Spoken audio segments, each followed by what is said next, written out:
Hello everyone and welcome back to the Captain Logan Show. I am Captain Logan, and joining me as always is my fantastic chat moderator and producer, DJ Martinez. Hello. Good evening, you didn't DJ. File your paperwork. Yeah, you forgot to file your paperwork again. How the heck are you, man? I'm good. I'm doing great. Folks, this evening, I don't want to waste any time. I want to jump right into the fray. We got no plan, and the gimmick tonight is that there is no gimmick. We're doing no preamble. We're doing no lead-in topic, nothing. And we're going to play it like a game show. I'm going to act like Bob Barker. So I'm going to ask DJ what the first item is for bids tonight on The Price is Right. DJ, throw us a question, and let's just get rolling straight away. Go ahead, sir. All right, I'm going to grab the first one off the top of the Patreon stack that you gave me. Yes, indeed. And if you would like to leave questions on Patreon, you can go to patreon.com/geekvolution. Just the $2 tier makes that possible, and I ask for questions at least once a month. But if we get a lot of them, read, I'll ask for more. Go ahead, DJ. This is from Elliot Slater. This is a this or that question, which we haven't done one of those in a long time. That's true, but those are fun shows. What are you more sick of? Time travel stories or multiverse stories? Wow. I mean, I guess I'd say in the moment multiverse, but it's kind of more just I'm sick of not being creative enough with multiverse stories. You know what I mean? Because recently, some of the better kind of high concept things that I've seen actually have been multiverse things. Maybe there's been some decent time travel. It's not immediately coming to my mind, but I mean, like, I loved Everything Everywhere All at Once. Like, in the middle of the real, easy kind of babies first multiverse stories that we've been getting from Marvel and that we were getting with DC I mean, I guess even DC too with Flash a little bit. And lots of babies in that one. Yeah, and on the CW, TV shows, you've had, a couple things here and there that have actually had more fun with the concept. But I guess at the moment, it's not so much like, because I always think of myself as not a big time travel guy, because notoriously it's difficult to tell stories that have any dramatic weight to them, because you more or less know what's going to have to happen at the end. Like, usually time travel stories pave over everything that happens that messes up a timeline, so they it's really easy to write a time travel story that's real cutesy, and at the end of the day nothing really matters. It's just kind of the novelty of the romp, right? So the best time travel stories are the ones that are kind of coming of age things like Back to the Future, or just stories where there's some kind of a internal conflict, some kind of like self-discovery that happens. And of course, in general, a lot of the best stories are self-discovery things. But when it's just, oh no, we're trapped in the past, what are we gonna do? It's difficult for it to feel like there's any stakes, because you kind of know what's going to happen at the end. But there are alternatives. There are exceptions to that rule, and because of that, I end up not being able to say I don't like time travel stuff, because there's too many time travel things I end up finding that I like, even though I feel like on principle I should say I don't like time travel. Multiverse is like the opposite to me. I find multiverse a more fascinating concept than time travel, and a more inherently interesting thing to explore when you're talking about like cause and effect, the different choices that people can make that might create a new set of circumstances, i.e. another parallel universe. So as long as the story isn't just about like the destruction of reality, which is too often what it is in comics, there's a lot of really interesting fun things you can do with multiverse. So I guess just in general, I have to say I'm more of a multiverse fan than a time travel fan. Having said that, the movie I'm writing right now is a time travel story. So what are you gonna do? So I guess I'm more sick of multiverse right now because of what it's doing to superhero movies and people's interest in superhero movies. Mm-hmm. At the moment, but yeah, so I guess that's where I land right now. We just got a quick super chat popped in from Utale. Thanks, man. Better symbiote Spidey, Raimi, TAS, or Spectacular? So I have not spent enough time with Spectacular to say, because I haven't seen season 2. And am I right that all the Venom stuff is in season 2, or does that even start in 1 and I just don't remember because it's been like 10 or 12 years since I've watched any of it? I don't remember. I've only seen that show through once. So I don't feel like I can say that right now. But I would definitely put animated series over Raimi's. So I guess I'm going to say it's almost certainly Spectacular, but I don't know that show well enough to say that right now. So just with my limited experience recently, I certainly have to say it's animated series. As silly as that gets. Because the immediate flash I always have, DJ, with animated series Venom, is just him driving a truck. And honking the horn, importantly. It doesn't list the episode names on the disc. I was trying to check real quick. Oh, yeah. Yeah, I would have to go with TAS too, just because I don't remember enough. If we're going with looks, it's 100% TAS. That's an easy question. Yeah, because it looks awesome. Raimi's suit looks terrible, and I don't like what they do with the Spectacular suit either. John Ty. Well, I always liked the kind of red outline that's in the TAS suit. It's super cool. I don't know how they came to that. Yeah. Oh, I should have had. See, if I would have known, I would have had my figure ready. They released a figure with the blue. Yeah. With the blue outlines on it. It's pretty. Is it? I thought it was also. I thought it was a little bit of red in it. Venom has red and blue on them. Okay. That's what I was talking about. Okay. I thought you were talking about symbiote Spidey. Yeah. I'm sorry. It does say symbiote Spidey. In my head, I read that as Venom. Oh, okay. You were talking about Venom. I don't know what I've been talking about Venom this whole time, but I'm still gonna give it to animated series. It's the same answer, because that's right off the page at least. Yeah. That's what I was thinking. I don't know what I'm talking about. Maybe I need a lead-in topic before I'm even qualified to start answering center yourself questions. A little bit. Yeah, well, I in the thumbnail I wrote back to formula because any chance I get to put Defoe in a thumbnail, but also because much of the time the show used to just be straight up Q&A and we didn't have lead-in topics all the time, and lately more often than not we've had them. We don't all the time. But in my head right now I'm like, I've broken from the formula. So like my rhythm is off because I'm used to prattling on about ostensibly something for like 25 minutes before I start answering questions. Yeah, you need a good rambling sesh before you can just answer one-on-one questions. Yeah, it calms the nerves, Kind of wastes everybody else's time, but I love the idea that rambling on is what you do to relax. It's sort of like doing a bunch of times tables before you take a algebra test, Yeah, you got to try out all the words first, so they're fresh. I want to chastise you for being mean to me, but that's exactly what it is. You gotta warm up. You gotta warm up before you go do your workout. That's right. All right, Victor Herman. We're learning too much about me right now. I want to take my name out of the title and make it about somebody else. Go ahead. Let's make it about Victor Herman for the next 5 minutes. All right, it's the Victor Herman show for the next. You're gonna get your 6 seconds of Geekvolution fame. Go ahead. $4.99. Hey Cap, I loved yours and Austin's review of Collateral. What are some movies you love from genres you're not generally a fan of? Thanks. Yeah, that was a good movie, and I'm gonna assume that you skipped John for a reason. Only because I started saying it and then we got off on a tangent and then I moved on. So yes, I'll give that a second. Sorry. I don't want to tell you how to do your job, and usually you had, but I wasn't sure what the rhyme or reason was when we didn't have a lead-in topic.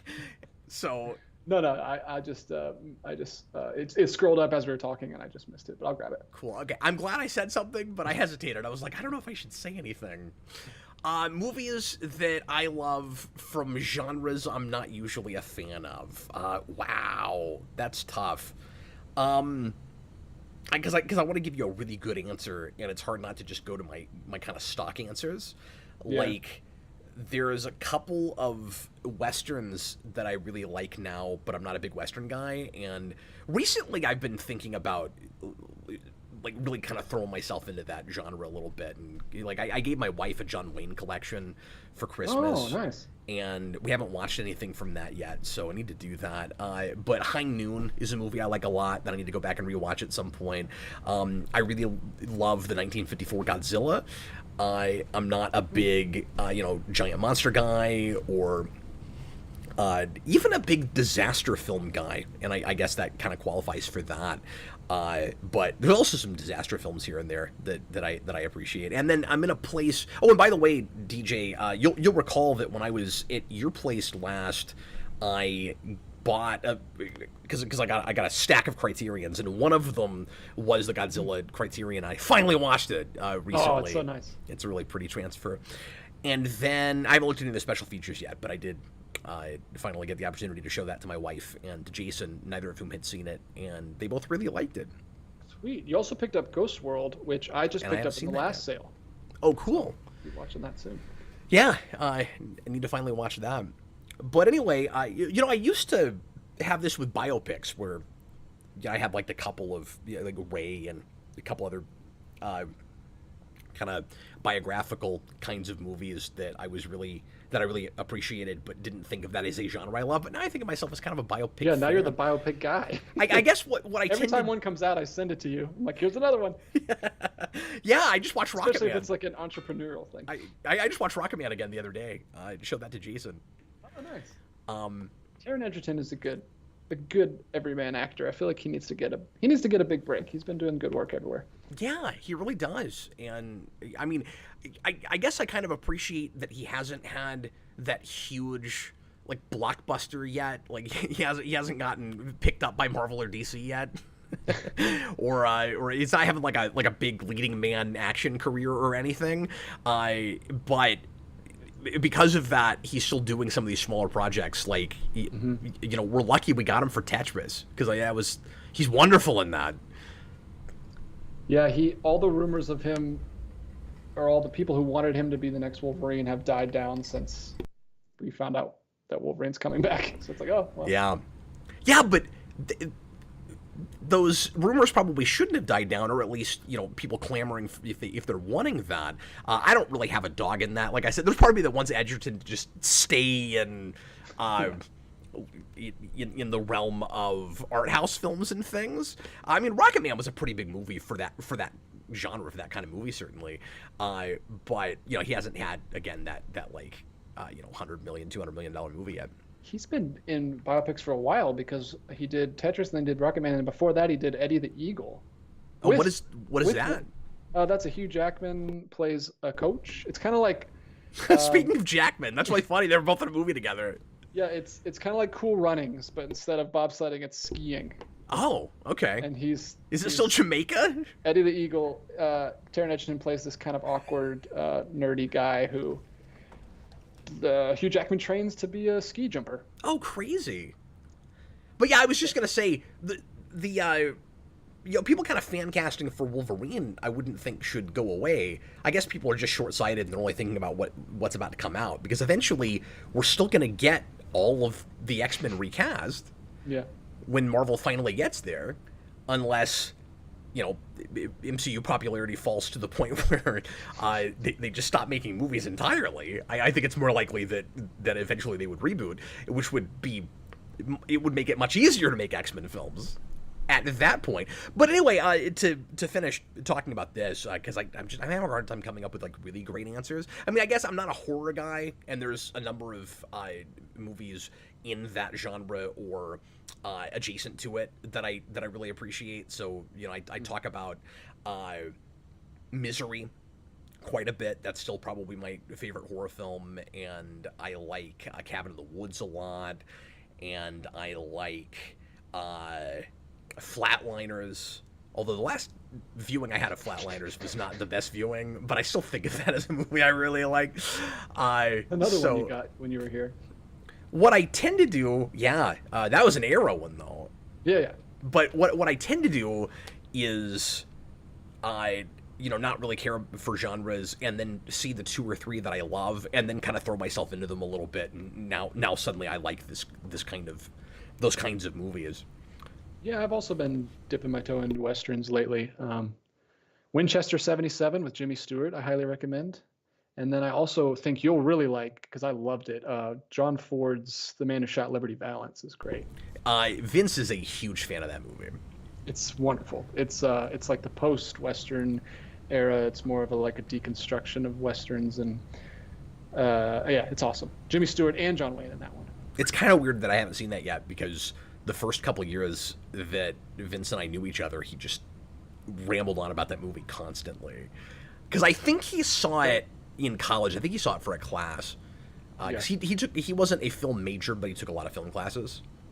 Yeah. Or he took at least a couple of film classes. I think I was in a silent film class at the same time as he was in a violence in film class, and we both always wanted to take each other's respective classes, and we never got around to it. But I think we both took screenwriting. What was weird is in college. Sorry, this is an aside, but when I was going to KU, when I was in the liberal arts department, there were two screenwriting classes, DJ, and one of them was in the writing department and one of them was in the film department, and they approached it very differently.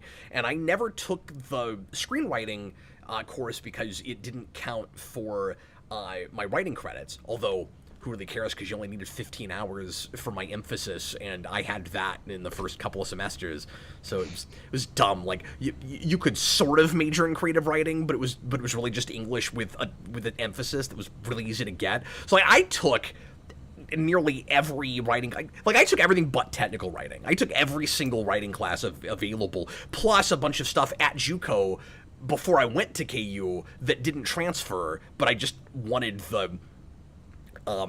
the experience. And I've talked about this before, but for people who haven't heard me say this, I mean, I probably had more hours in creative writing than anybody that went to that college, because I cheated, because I got a bunch from another college, but I also got a bunch there too. Anyway, I think Vince took the writing class at the film department, but not the creative writing department, but I could be mistaken. I haven't talked to him about that in a long time. Anyway, I don't know if anybody's going to care about that, but the oldies, the old fogies like me care about it. But yeah.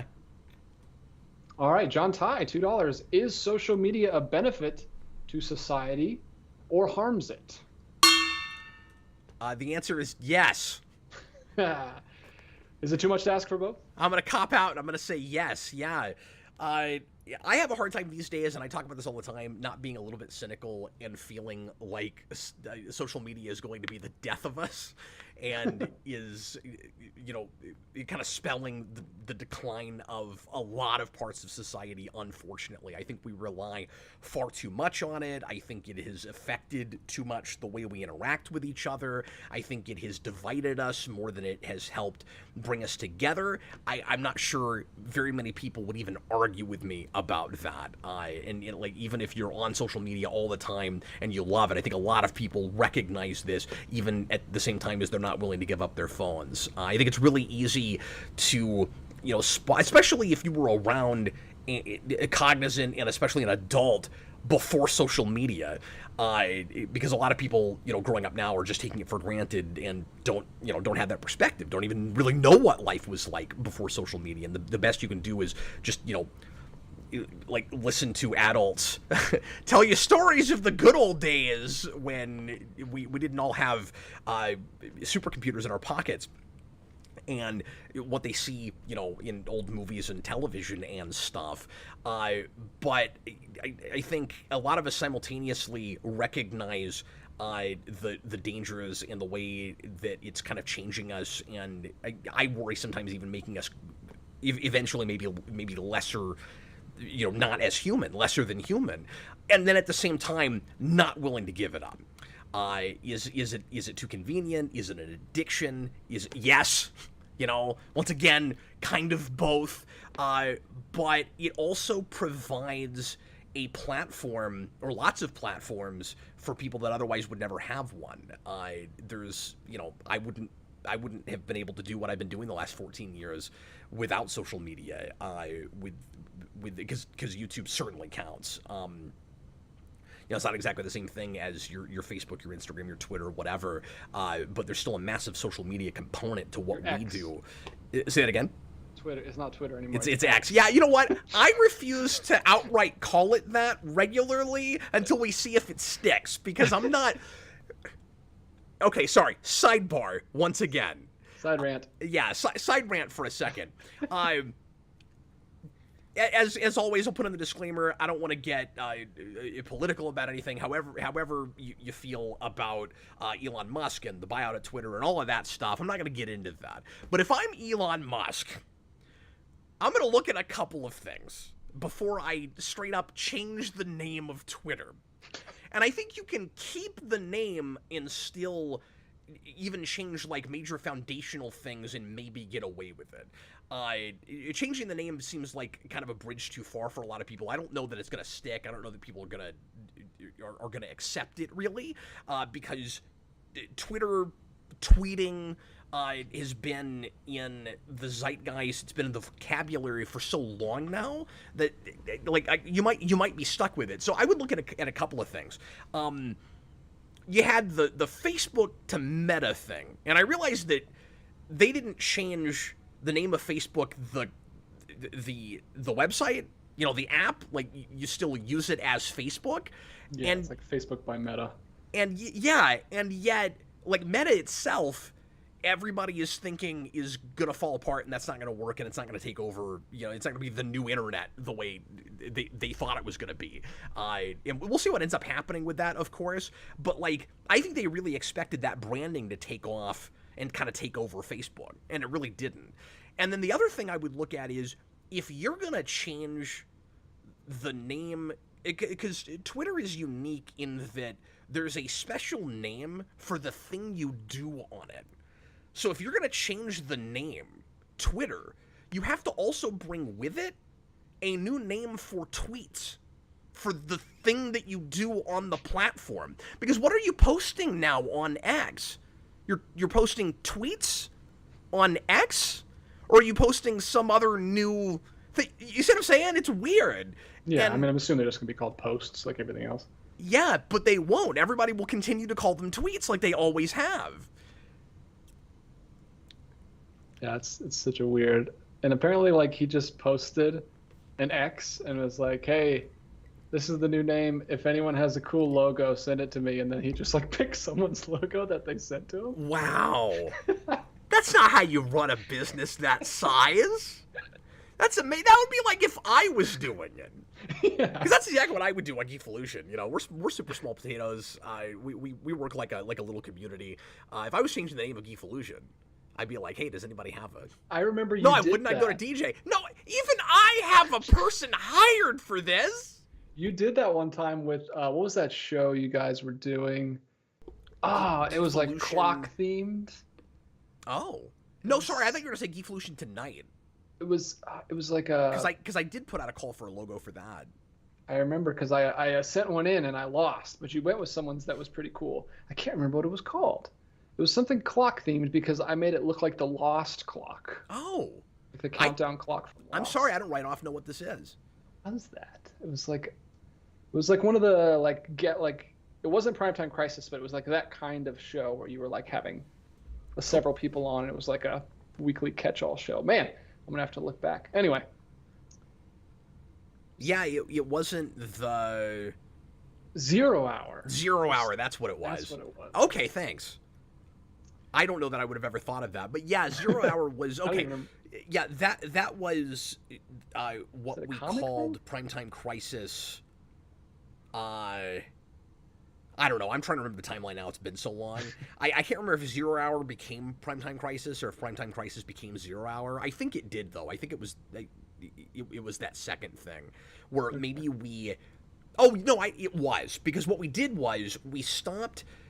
I think we all got tired of mediocre superhero television, and we didn't want to watch as much of it as we were. So we changed the format during a summer, and it was a cool format where each week one of us, it was like you said, it was still a panel. There were like 4, 5, 6 of us, and each week we'd have someone pick an old piece of superhero media, and we would all watch it, and we did it like Primetime Crisis, but we would just cover the one thing. Okay. Yeah. That's what it was. Sorry, it took me a minute to go back in the... A lot of shows. Yeah, too many. over all these years. Well, you're just throwing stuff at the wall. Anyway, but back to the question real quick before we move on, and then we should probably go back to Patreon if we could. But as far as the question of whether social media is, a good thing or a bad thing for society, I mean, you could write a 50-page thesis on this. There are days that I wish that it had never happened, that we just never even had the internet. And then there's other days where I don't know how that, at least me personally, on a selfish note, how I would live without it. And certainly how a lot of folks would live without it, right? Like, I like living in a world where anything that I want to know how to do, I can go on YouTube and find a tutorial. I like living in a world where if I want to buy a product and I don't know if it sucks, I can get 15-second opinions before I purchase the thing. And I can get, and again, I can get video on it and not just, text reviews. The technology is wonderful. It's sad that we do take it for granted. If I could cherry pick it, there's pieces of it I would keep and pieces of it I would throw out. Twitter or X or whatever it is now, as a concept, I've never liked. And I would have, if I was king of the world, I would have vetoed that as an idea. If I could get rid of people, because it's turned us all more narcissistic, unfortunately, or at least it's made the society at large, on the whole, more narcissistic. We naturally, especially in this country, when I was growing up, nearly everybody, it felt like, wanted to be famous, and there was really not a lot of avenues for a lot of us to do that, and so there was a very small number of people that had any degree of fame. Now, fame is a spectrum that all of us have some degree of. And I don't know if that's healthy for us, overall, on the whole. In some ways, it was better when we didn't have that avenue. And yet, at the same time, I do like that regular people have a platform.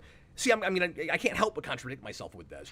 That regular people have a platform and aren't being censored by a boss or a big corporation. Now, there is a big censorship problem on the internet, of course. These days, you have to be very careful about what you say and what you post if you don't want to lose monetization. But it's still, on YouTube in particular, which is, the main thing that I use and that I'm familiar with, and so I can't help but go back to that. But it's still not the same thing as you get hired by an outfit to have a radio show or to be a journalist or whatever it is, and they sign your checks and they're expecting you to say certain things and not say certain things. Like, it is still different than that. There's still a degree of freedom and a degree of at least feeling like you're on your own and you don't have a boss that you have when you try to make a living at this kind of thing. And also, you can make a hobby of it in a way that you couldn't have really when I was a kid. And when I say a hobby of it, I mean mostly, broadcasting, streaming, making videos, talking about whatever it is that you want to talk about, blogging. This goes for text as well as video. It's very complicated. So yeah, it's a good thing and it's a bad thing. And again, there's an overwhelming cynical part of my brain these days that says it's kind of like a 60-40 split in the negative direction. And yet I'm not ready to give it up myself. And I want to be optimistic about it, but it's difficult to be at the same time. Cap goes off the grid. New series idea. Cap can't internet. He goes out in the wild. It's like basically Bear Grylls, but it's Captain Logan. That would be entertaining.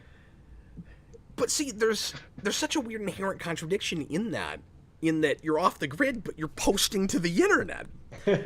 Well, someone else has to do that part. You have to have a cameraman. There's a whole genre of these videos on YouTube, and I don't know if I don't know if you're familiar with this. Like the guys who build a swimming pool out of mud Well, I wasn't even thinking about that kind of thing. I was thinking more like people who make advice videos about why social media is bad and no one should be on the internet. Oh yeah. And then they have sponsors in their videos. Brought to you by Loot Crate. You know, it's like how can you possibly make that kind of content and not come off hypocritical? Yeah. It's not possible. And some of them have really good advice or really good channels. And I guess you can make the argument that they're doing the best they can with what they have, and like they understand the internet as a necessary evil in order to preach against it. You know, sort of like anytime you've had a television show where somebody says, hey, people shouldn't watch so much TV, you know, like the satire that you get in every other episode of The Simpsons, where they're turning into zombies watching TV, and it seems like it's a criticism against the medium, and yet that's what they're making. Yeah.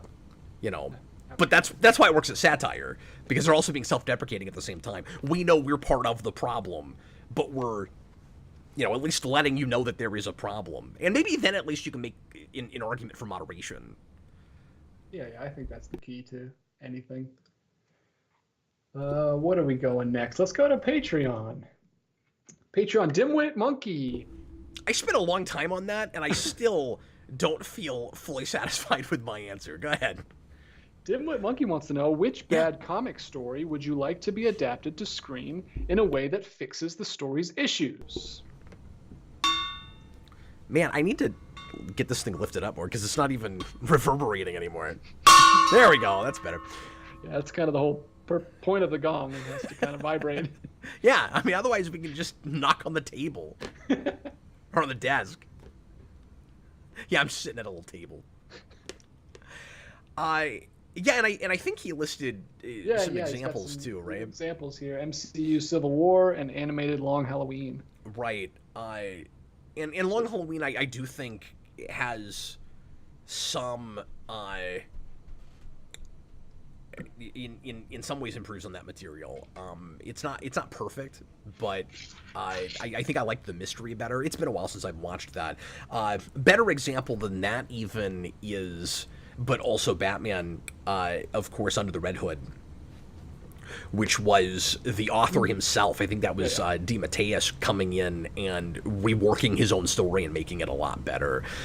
So yeah, other things like that. The first thing that comes to mind, and I mean, I don't like this story, but I mean, that's the point.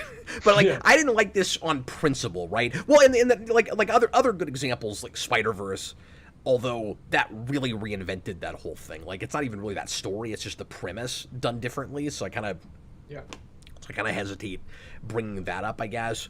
But Spider Island is another slot thing that I think you could definitely improve on, and probably the slot arc or event that I liked the most when I was reading his stuff.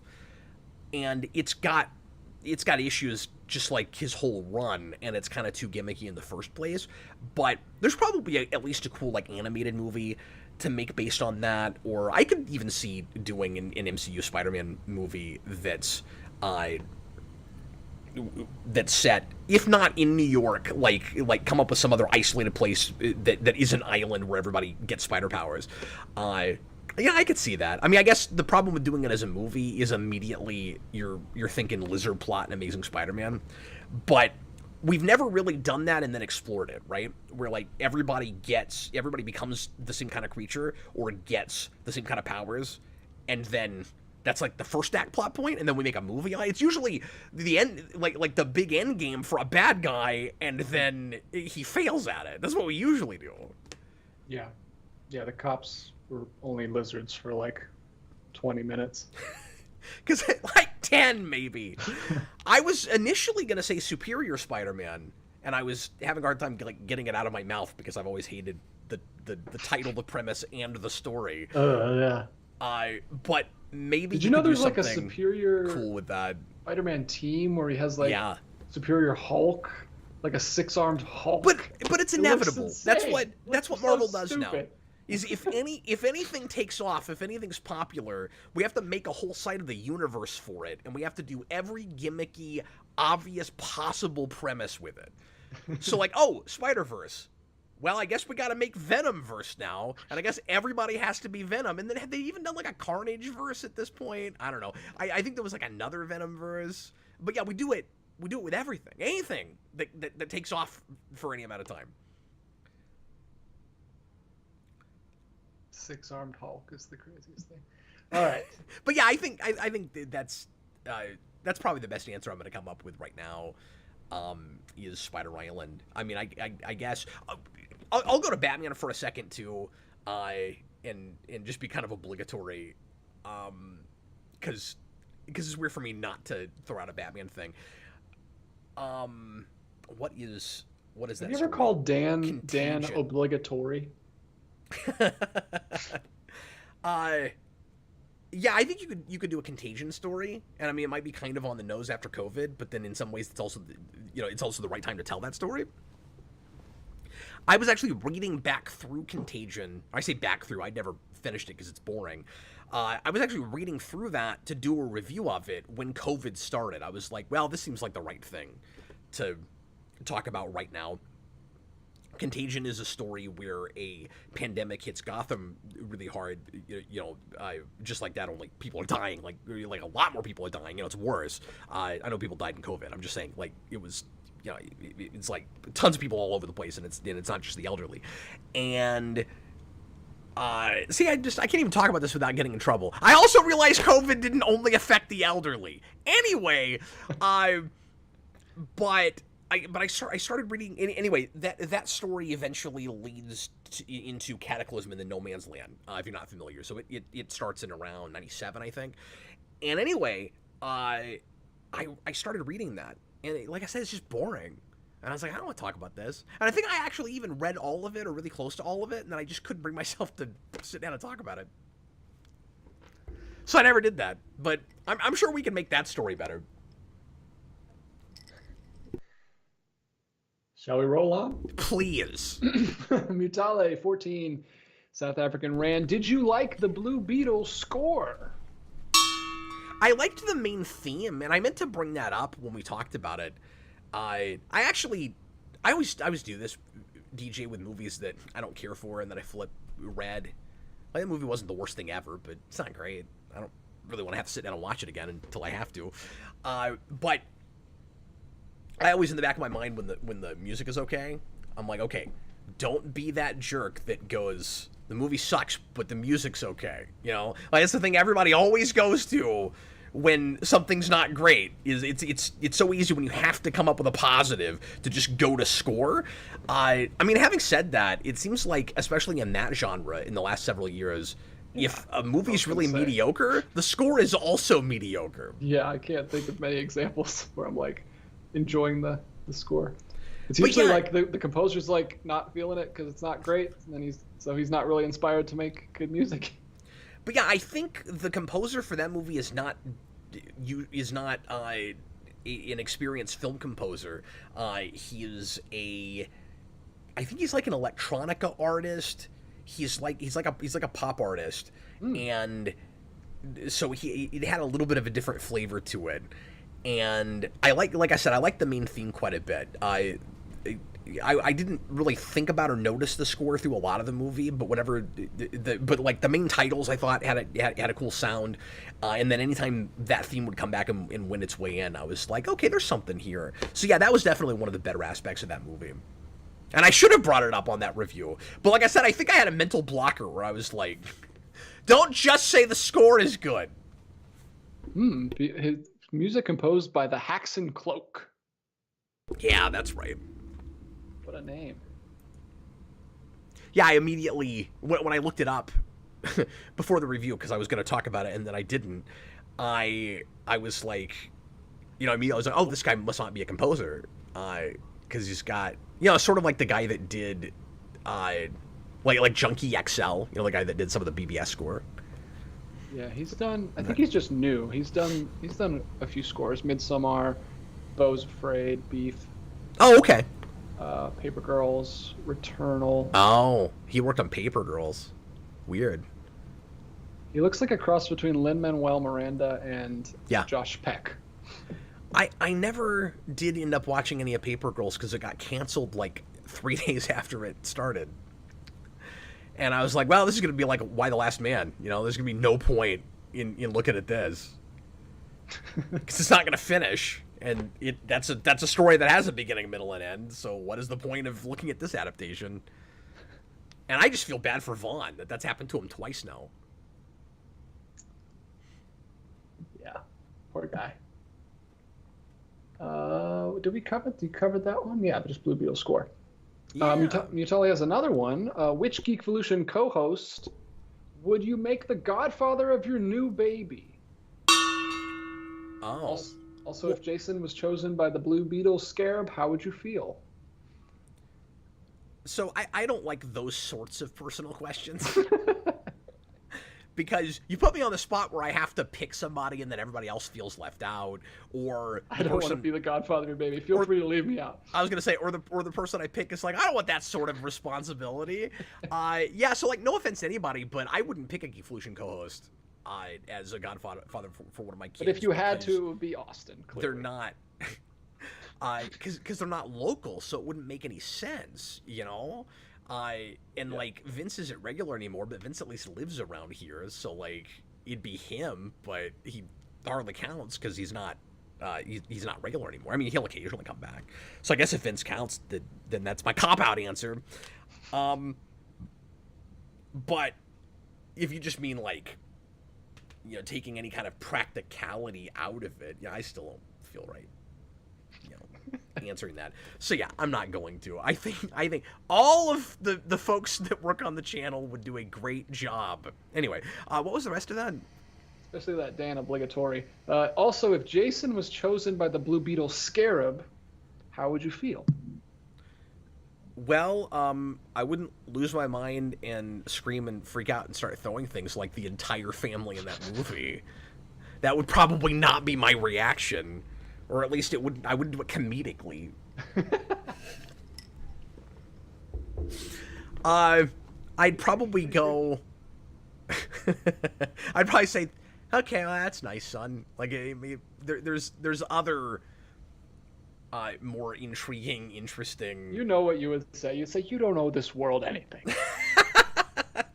No, I would think it was a little lame, to be honest with you. Like, I've never been a big Blue Beetle guy. Like, I'm indifferent to that whole concept, the whole scarab thing. You know, certainly there's cool stories, I'm sure, that you can do with that character, but just as an idea, that premise doesn't immediately, you know, grab me or anything. So I'd probably be like, oh, well, I guess you have to go be a superhero now. Get out of here, son. Come back when you get a real superpower. Be like, why couldn't you have gotten a power coin? All right.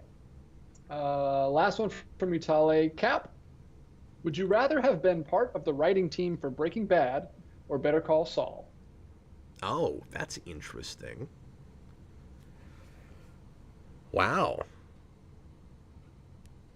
Also, if you won $737,000, what would you do with it? Oh man, these are both very difficult questions. If I won that much money, I would try to become part of a really good writer staff like Breaking Bad or Better Call Saul. No, I kind of think I would probably be better at writing personally for Walter White than Saul Goodman. Like, I don't know that I would realistically or I don't think I would be very good at making a con artist plot seem believable. I don't have that brain. Like I don't know if I could do that kind of master manipulator thing. And there's certainly, you know, chess playing and thinking several steps ahead with Walter White, but it's a long con. Like, I think I can do the long con thing better than the shorter con thing. So when you have, like, you know, an episode or like a you know, arc over a few episodes where Saul Goodman like gets a plot in place and then he's manipulating people to do everything he wants so that he's got a big payout at the end, I would not be very good at that. And I think some of the sensibilities of, even though like he's obviously not as good of a person. Some of the sensibilities just inherently with Walter White as eventually more of like kind of a Lex Luthor type. I think I'd be better at writing that.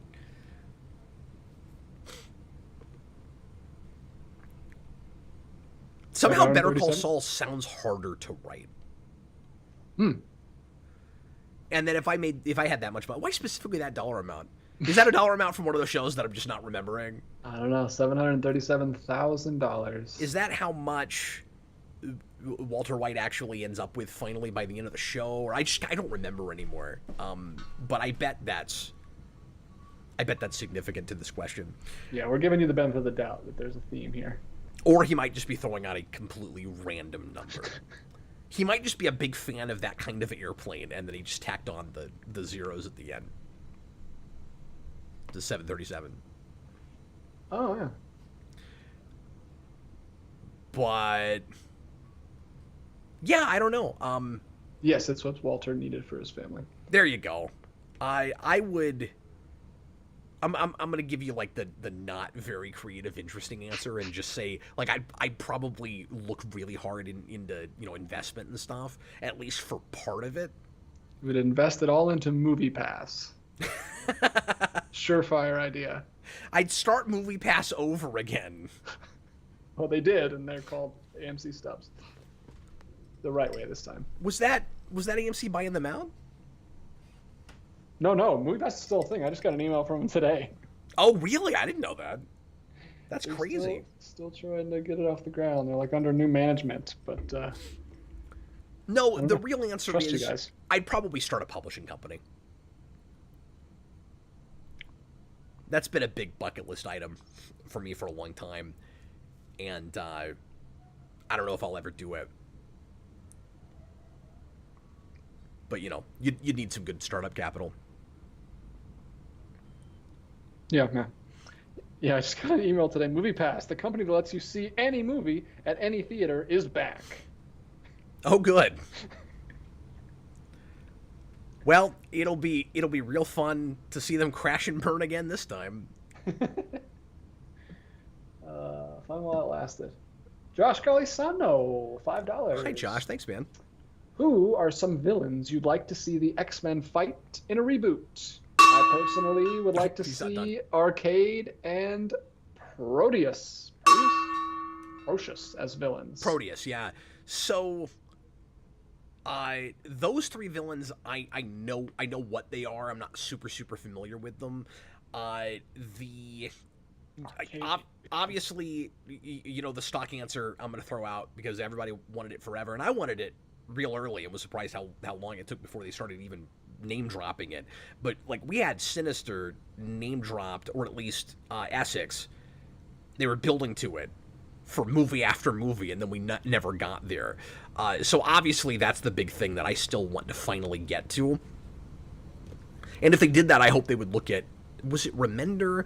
There's some X-Men stuff right around Uncanny X-Force, but I don't think it's that book. Where they did some really fun stuff with Mr. Sinister, with like the giant Sinister head and all of that. I would hope that they would go back and look at that stuff. I'm not a huge Savage Land fan, but it could be fun to see Sauron. Yes, that's what I was going to say. I want a Savage Land movie. Give me Spider-Man Far From Home, but like they go to the Savage Land for the movie, and like Magneto has like a village he's living with there. That was a missed opportunity. Was that Apocalypse or something where he was living with some hippie village? Yeah. Should have been Savage Land. What was that? Giant pterodactyl. It should have been the Savage Land. Absolutely. What are we doing? Wasting movies. But I just like fantasy stuff. We could get, what's his name? Kazar in there? Yeah. That'd be cool. One of Marvel's many like Savage guys, like Conan knockoffs. He has a saber-toothed tiger, though. He has a pal. But yeah, I don't know. Oh, okay, so he's also a He-Man knockoff. yeah. It'd be a different direction for X-Men. AMC says Cat probably wants Mojo and Spiral. That was the third thing I was going to bring up is Mojo. And if I were writing... That would be horrifying in live action. If I were writing Deadpool 3, that would be the villain of that movie. Oh yeah. Right? Because if they're going to get real meta with the Disney Fox buyout, and they're going to deal with the fact that there's actually a studio behind all those things, it seems just, and, with multiverse and everything, it seems really natural to just bring Mojo in as your villain, where he's been. And think about that, DJ. How cool would it be if you had Mojo, like, just watching superhero movies for all these years and decades, and then finally he's like, okay, enough of all this, like, really mediocre, these mediocre, terrible the superhero movies. I'm gonna come in and I'm gonna make a better superhero movie. It would be kind of like, he says the Thanos line. Yeah, I'll do it myself. It would be kind of like the, in a way anyway, it would be kind of like what they did with what Paul Dini did with the last episode of Batman Brave and the Bold with Batmite, where they do this meta thing about how the series is getting canceled and Batmite is all sad and depressed, and so the last episode is about how the show's getting canceled. And you could do something kind of like that with Mojo, except kind of the opposite, where, like, he crashes it. He tries to end superhero movies or something. Is Deadpool gonna go back and, like, kill Avi Arad in that film? I wouldn't think he'd kill Avi Arad. Well, there's not, like, a big famous Fox person. Like, I don't know anybody that worked on the Fox stuff. Well, like Lauren Shula Donner, but I doubt that they'd have him kill her. I mean, the really big, like, if they wanted to be real subversive, you would go back and kill Stan Lee, but there's no way they're going to do that. No, they'd never do that. They would not do that. But maybe if he was still alive, they would. But if you did it with Avi Arad, then they would be kind of, like, accidentally admitting that the Venom movies aren't good, and they've been doing crossover stuff with the Spider-Man movies, so that's not going to happen either. Yeah, I don't know who he'd kill. But if you're basing that at all on Deadpool kills the Marvel Universe, the natural thing is that he has to go after an actual creator. You're totally right about that. Plus, UDX says Tom Rothman is the Fox guy. Yeah, nobody knows that. Yeah.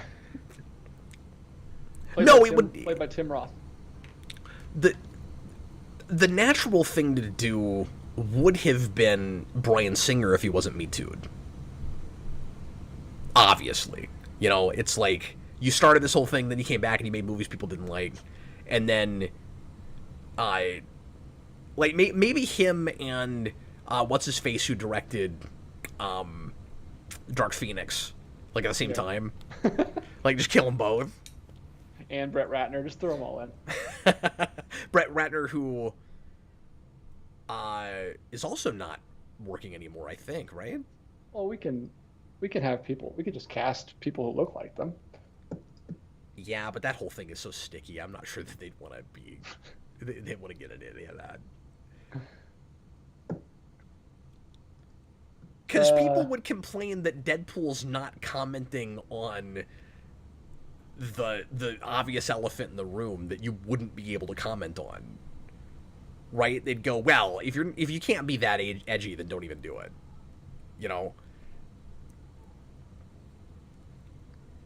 AMC, Bryan Singer, people wouldn't have a problem throwing him under the bus. Yeah, but I really do think that people would cry foul that Deadpool, who's supposed to be, like above censorship, even though he clearly wasn't with Deadpool 2, and is like super at all. Super not PC, not careful buddy that doesn't tiptoe around, says whatever comes to mind, that he's not making fun of the controversy and the Me Too stuff and all of that. I don't think you could even go there. Simon Kinberg, yeah, there you go. Anyway, let's get one more question before we go to the break, DJ.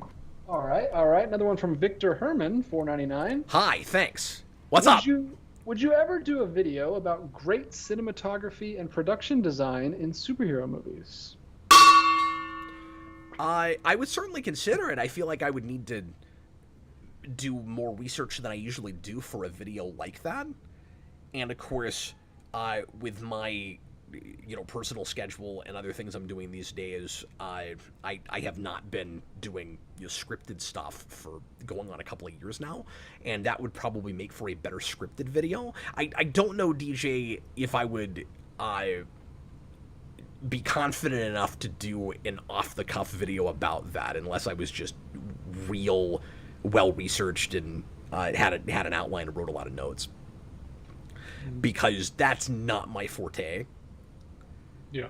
And given that it's not my forte, and I think some people, maybe I would even include myself in this, don't think I have the best eye for that. I think a lot of people would vehemently disagree with a lot of my picks for best cinematography and camera work and that kind of thing. Yeah.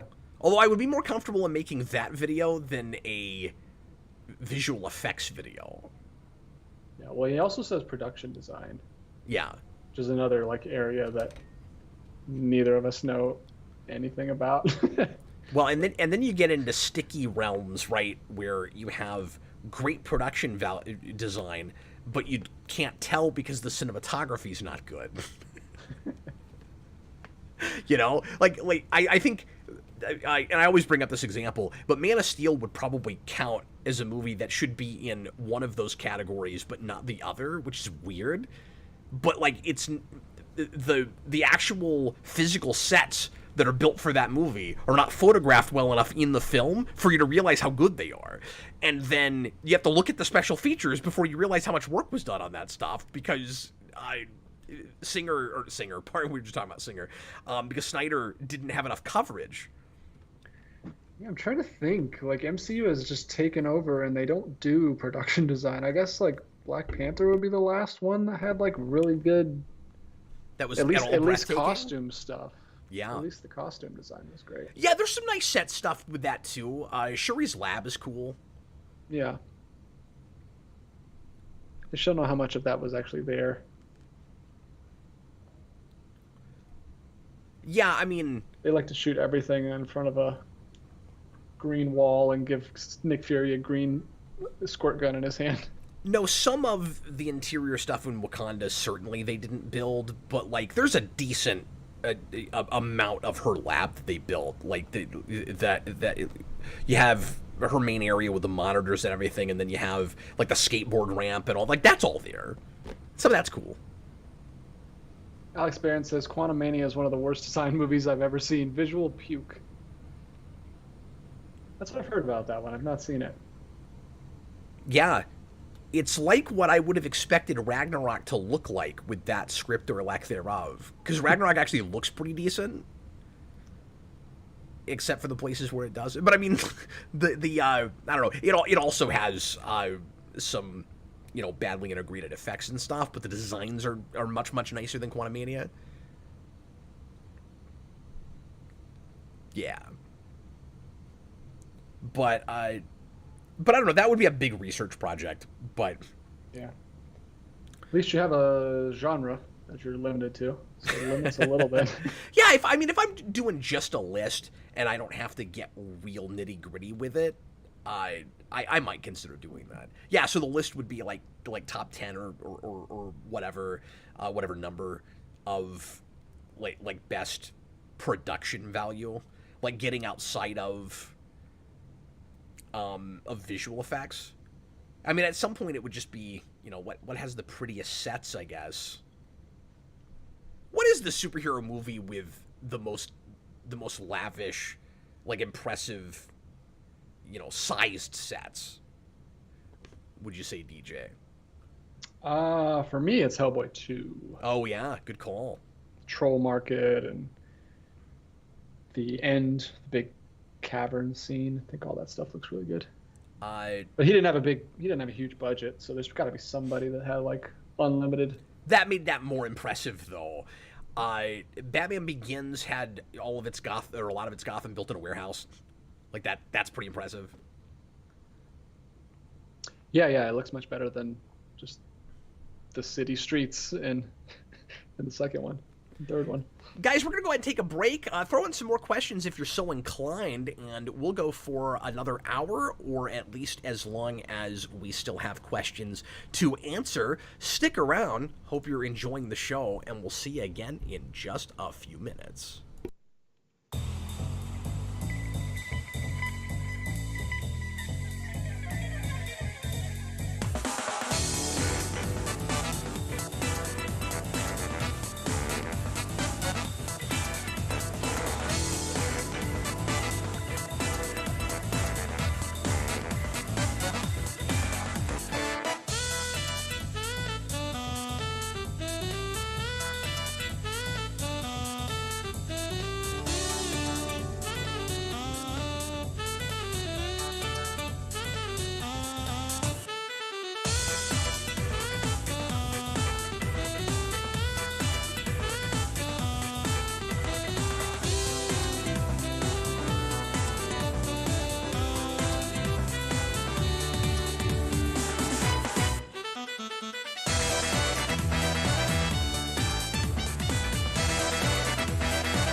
Hey everybody, it's time for the second half of the Captain Logan Show. Feel free to throw us some more questions. We've got plenty of time. We're going to go for a whole other hour, or as soon as we run out of questions. And I've really been taking my time tonight, so I don't know how quickly that's going to happen. How many Super Chats do we have left right now? DJ, are there any? There are 2. Okay, cool. Well, let's jump right back into it, shall we? All right, knocking out the last 2. Mutale, which animals would you guys splice your genes with? I guess I can't say Velociraptor. That's always my answer for animal. It is an animal. It is. It's true. And you might say it's extinct, but that didn't stop Hammond. Because nothing can stop Hammond. Nothing stops the Hammond. No, if I had to pick a living animal that is endangered or otherwise, I'm going to go with Siberian tiger. So, this is a weird question because I have no idea what the effects of splicing my genes with said animal would be. Like, are we just saying, what would you get? Tiger jumping powers? I don't know. You know, I was trying for once in my life to not overthink it. Sorry. I was just like, what would look cool? You'd probably get to run fast, you jump higher. You'd have white hair. I'm thinking like Batman Beyond splicing, where you get some of the physical characteristics of the thing, but you're still, standing upright like a human being. Yeah. And it gives like if you choose a bird, you can't fly. So I don't know why you would choose a bird. That's true, yeah. Well, and I don't think anybody ever does in Batman Beyond, but you'll have some increased, maybe stamina or, agility or. Yeah. I would like to have the agility of an ape. I would like to be Caesar, swinging around in the redwoods. That'd be fun. See, if I could just get that ability, but not have to look like an ape. That's why I went with Siberian tiger. Well, that's already the animal you look closest like, so. Sure, but I don't want to look more like that. I've just never been a big ape fan. Like, it's shocking that I like those movies as well as I do, because there's immediately a barrier for entry to me. I've never really been a big, like ape, gorilla, simian in general. You have an ape barrier. Yeah, I have an ape barrier. I didn't know that about you. Yeah. Learned something new.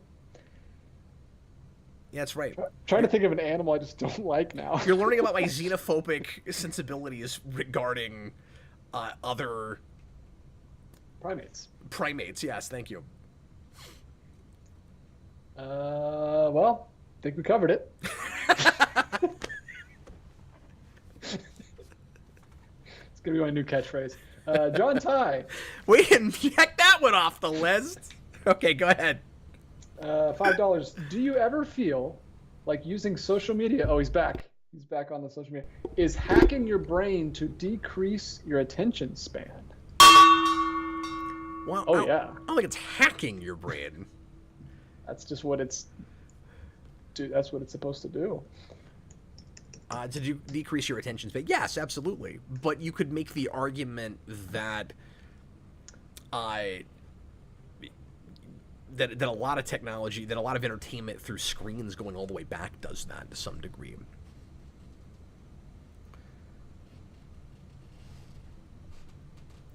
I don't want to get real deep into this because I feel like I got real cynical about the social media question. But I guess all I'll say about it is whether you want to be conspiratorial or not, whether you want to assume that corporations are that like a primary reason for the way corporations use the internet or advertise what have you is specifically to decrease attention span or not. It certainly behooves them to. It is. When I was a kid, I remember adults with advertising on television being really concerned about the notion of in theaters and stuff, being concerned about the notion of like subliminal advertising, and whether there was ever very much of that or not. The idea seems to be useful to people wanting to sell you things, which is if you're if you're easily distracted, it's easier to grab you and make you want something in the moment and make you more impulsive, and appeal to your kind of baser instincts, in the moment. I keep going back to Simpsons because I've been working on the season 4 overview all week, watching through season 4. But we satirize that with Homer constantly. That like he's real naive, he's real gullible. It's really easy to get him to want anything with a television commercial. Or whatever, because he's not really using his own brain most of the time, and he likes being. Moreover, he's been trained to want to be that docile and not hardworking, and want someone else to tell him what he's supposed to have. So yeah, I mean, kind of like DJ said, it goes without saying. Yeah, it's ironic. It's weird, right? Because social media, the goal of it is not to lower your attention span, because they want you on their platform as long as possible. Well, that's true too. It's kind of like but they're trying to, and like he said, hack your brain to keep, because that's where everything's going towards short videos, because people have short attention spans. But you can, same way you can watch like 8 episodes of television, but you didn't feel like watching a movie. Like, I don't feel like watching a movie, but then you'll watch like an entire season of television, which was longer, but it's just like something in your brain. You'll scroll through like 15-second videos like all night, but you wouldn't have, instead of watching a movie, because I guess because it's resetting and it's a different topic and your brain has a new thing to latch onto instead of having to sit still. I don't know. Yeah, there is some hacking going on, but I don't think they're intentionally doing it, because they just want you on their platform as long as they can, so they can show you as many ads as they can. Yeah, but it's hard not to feel like it has to be somewhat malicious because of that. Like when you say, well, maybe they do want you to have a longer attention span because they want to keep you on their platform, but the way they keep you on the platform is by lowering your attention span, right? So like you don't, and that's why I went back to TV, right? You don't have a long attention span because you're capable of watching 10 hours of television. You know what I mean? Because you don't want to get up and do anything else. Like, look how focused I am on the TV.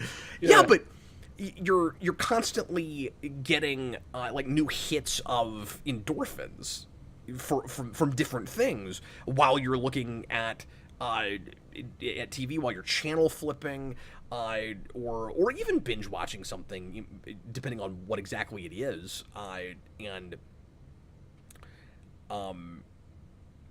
don't know. I also have no attention span. I just can't even stay on this topic for any amount of time. No, I'm kidding. But like, same thing when you're scrolling through a feed, right? Where like you're constantly getting new stimulus, I guess. Yeah.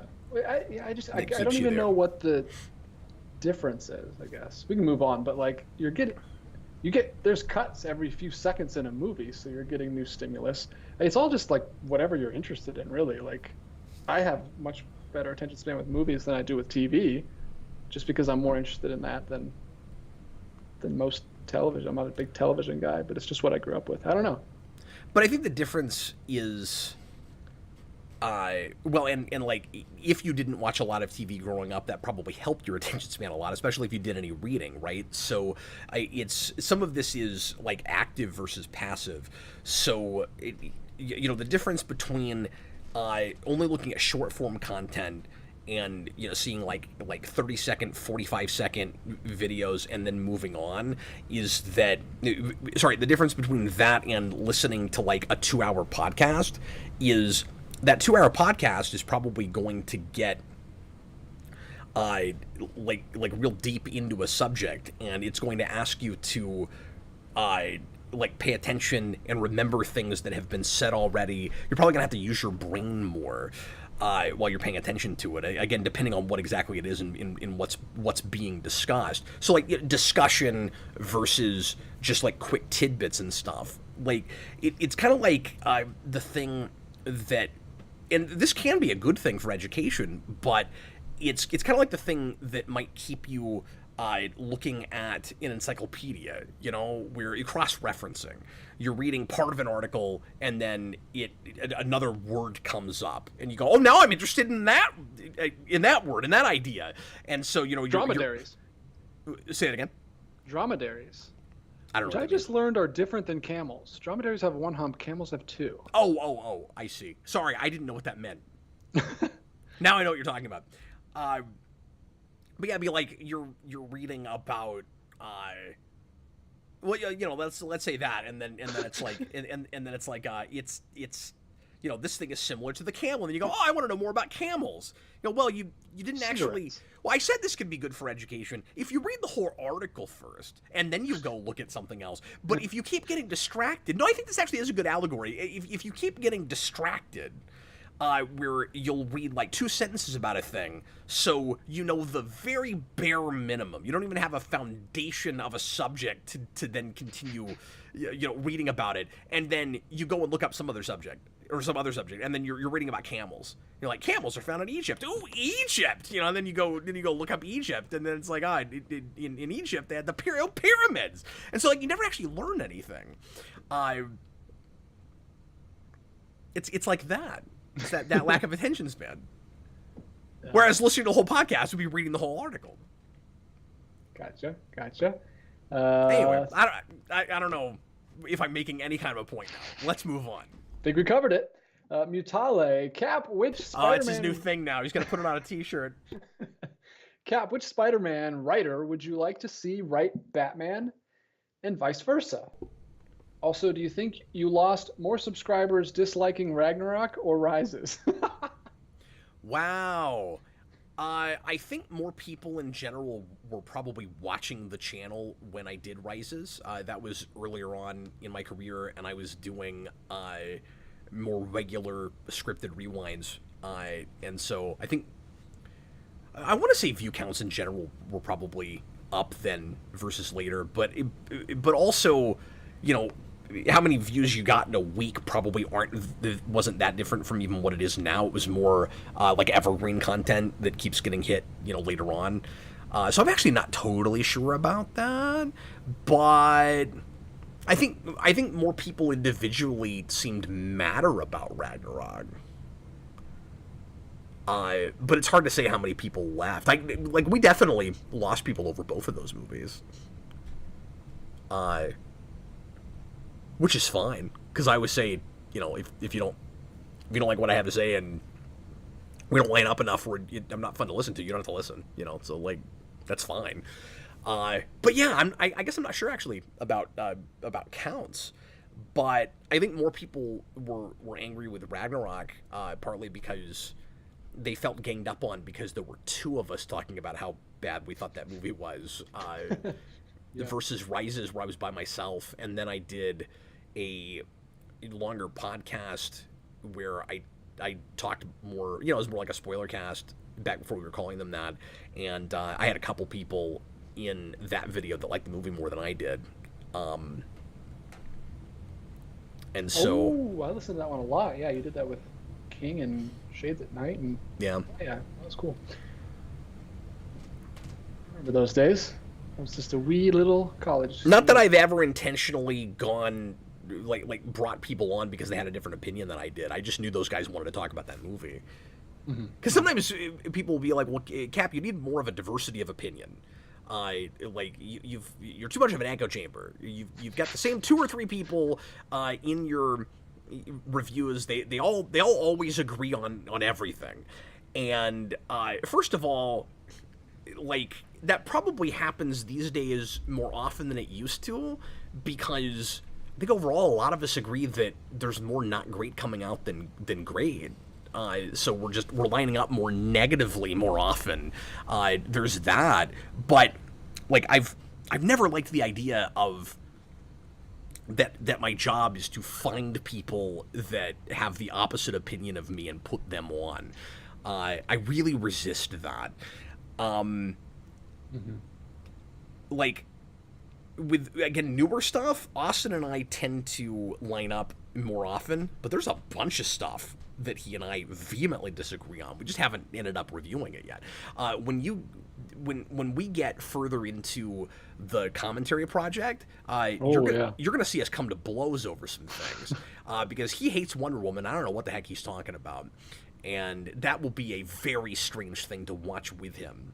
And he'll probably come kicking and screaming because he thinks it's one of the 10 worst superhero movies ever made, and I put it on my top 10 of the decade. So, polar opposites. But yeah, so we have some things like that. Can't wait. I can. Anyway, moving right along. Well, the first one was which Spider-Man writer would you want to write Batman, and which Batman writer would you want to write Spider-Man? Oh, apologies. Did I answer anything? What was I even talking about? yeah, you were talking about the Rises and Ragnarok. That was good. I did talk about... He's been asking them in pairs. Okay. Sorry, I'm on social media too much. I have no attention span. You just have no attention span for your own talking. Right. Yeah. I'm so tired of hearing my own voice, I can't even follow it anymore. Apologies. Yeah, so my Spider-Man writer to Batman is JMS. I'd love to see JMS get a run on Batman. I don't know if he's ever written anything for the character. He may have somewhere, and I just don't know about it. But that's the first thing that comes to mind there. And then Batman over to Spider-Man, Paul Dini. It might seem kind of obvious, but I think that'd be great. Sweet. I'm not going to elaborate. We'll just move on. And then last super chat, and we'll get back to some regular chat. Have you seen the Rebel Moon trailer yet from Mutale? You know, I'm sorry. I meant to watch that, and I forgot all about it. That's the new Snyder Netflix project that everybody is calling just his Star Wars. And just like with the Zombie Project that he did a couple years ago that I reviewed, he's already talking about a shared universe and bringing up video games. Yeah, I thought he was doing that. Now he's doing this. Spinoffs and all those other things, and that never happened for that. I can't remember what that's called now. For that zombie thing. Like, none of that ever came to fruition. Now he's doing this. I guess it didn't get watched enough. I kind of doubt this will either. But apparently, it's Star Wars ripoff all the way down to they've got lightsabers and stuff. But I have not seen that trailer yet. I'm watching it right now. It looks pretty. It looks very cinematic for a Netflix thing. Yeah, I'll take a look at it. Yeah, I don't have it a setup right now to watch a trailer. And the last time I did a trailer thing, we got part of the video blocked. Not to say I'll never do that again, but I'm gonna not do that right now. I'll talk about it next show. I'll make sure and watch it before next Thursday, and if somebody wants to bring it up again, I'll talk about it. This looks pretty cool. This might be the first Zack Snyder thing I've watched in a long time. Let's go back to some pre-writtens. Good luck. Wooly says, I haven't got a question for you in a while. How's it going, man? Hi. Did you hear about some Disney Plus shows getting physical releases like WandaVision, Loki, and The Mandalorian? Do you or Cap have interest in any of those? I did hear about this. Well, I'm going to eat my hat now because I didn't think it would ever happen. But I had heard that WandaVision was getting a real stripped-down release with no special features or anything, but I hadn't heard about any of the others. Well, WandaVision, I think you might be thinking of the Manta release of WandaVision that has no discs, which was a while back. But they just announced like this week that WandaVision, Loki, and Mandalorian season 1 and 2 are getting steelbooks. Oh, wow. Okay. I wonder if they will get any special features. I don't know. I don't know if they're... Because I know they do... I don't think they did them with these two early shows, but since recently they've been doing that kind of like documentary on Disney Plus. I wonder if they'll put that on there. Probably so, but like I would like a couple of commentaries and stuff. Yeah, well, we don't even get that on Blu-rays anymore. Yeah, but you know, I can dream. But you do still some with MCU things, yeah. And so that's why I'm thinking it might happen. Probably pick up WandaVision. I don't have any interest in Loki or Mandalorian, but I'll pick up WandaVision. I hope they put out Hawkeye. I just hope they don't put out everything, because, and like, I didn't think I was going to say that because, like, I shouldn't say that because, you know, I'm always building my complete library of superhero stuff, but it's gotten out of hand, and a lot of those shows aren't really worth watching in the first place, much less revisiting. So, like, a part of me wants it all to come out just for the sake of, you know, being able to 100% my collection eventually, and for preservation or whatever. And part of me doesn't want that. Like, I'm real Jekyll and Hyde about this, DJ. Part of me doesn't want that at all, because if they don't come out, then I don't have to ever buy them.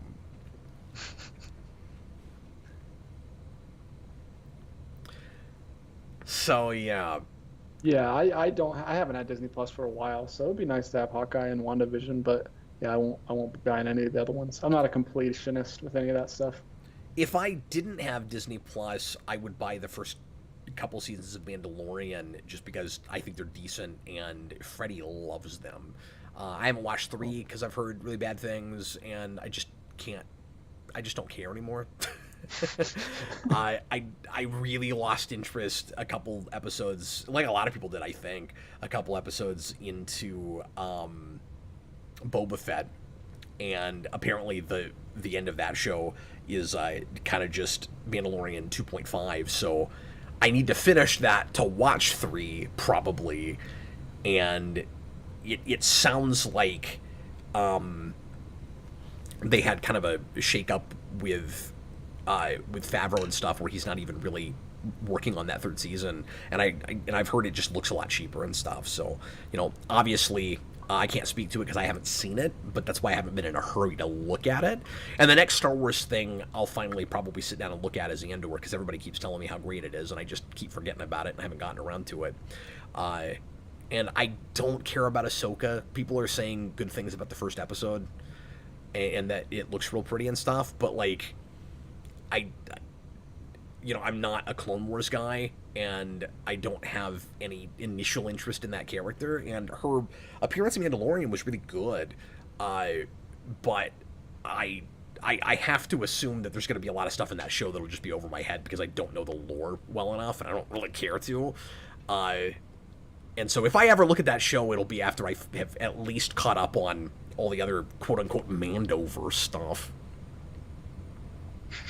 But Andor would be the next Star Wars thing I would look at. So I know Ahsoka just dropped, but I'm not going to, rush to watch it because I haven't caught up on the other Mando stuff. Anyway. Don't speak for me, Code Anime fan. He said anyway, he's talking about me disliking movies more than Austin. I don't know how I feel about that. I don't actually know how Austin feels about that movie. About what? What are we even talking about?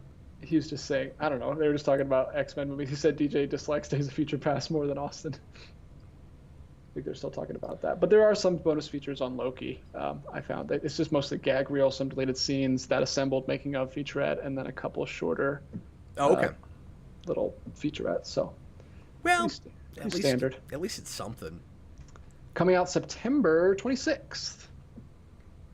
I will say, having talked to both of you guys about that movie, you definitely dislike Days of Future Past more than Austin does. We'll see. I'll go back to the very beginning. How about that? Or let me go back to Patreon. There we go. There's some Patreon questions in here. Yeah. This is from One Reply.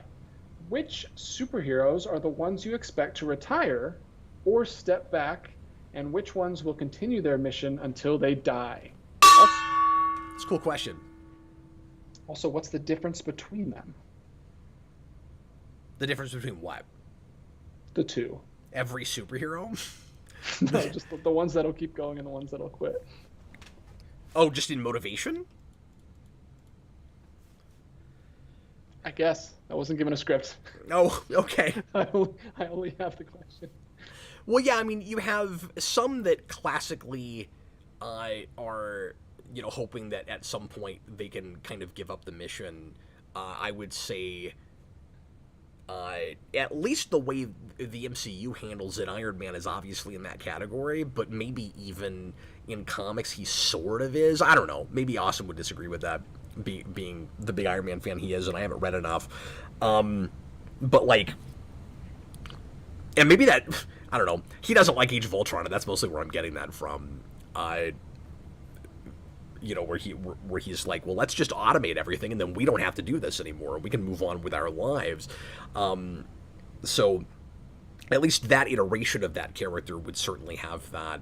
I would think, and by the same token, maybe one of the few things that they really have in common is Captain America is also kind of that way. Like, he's gonna stay on the mission as long as he feels like he has to. But I do see that as a character that eventually retires, and of course in MCU he does, where he would pass the torch to someone that he thought had the same values he did, and could still do it and carry on. I mean, I think some of it is realistically just characters that physically could keep in the fight forever, and the ones that couldn't. So like, generally speaking, I think Superman goes on for forever. Yeah, like in general, Marvel, I could see most Marvel heroes retiring. And most DC characters Spider-Man would pass the mantle. But Yep. yeah, DC characters are like immortal, mythical beings. They all need to.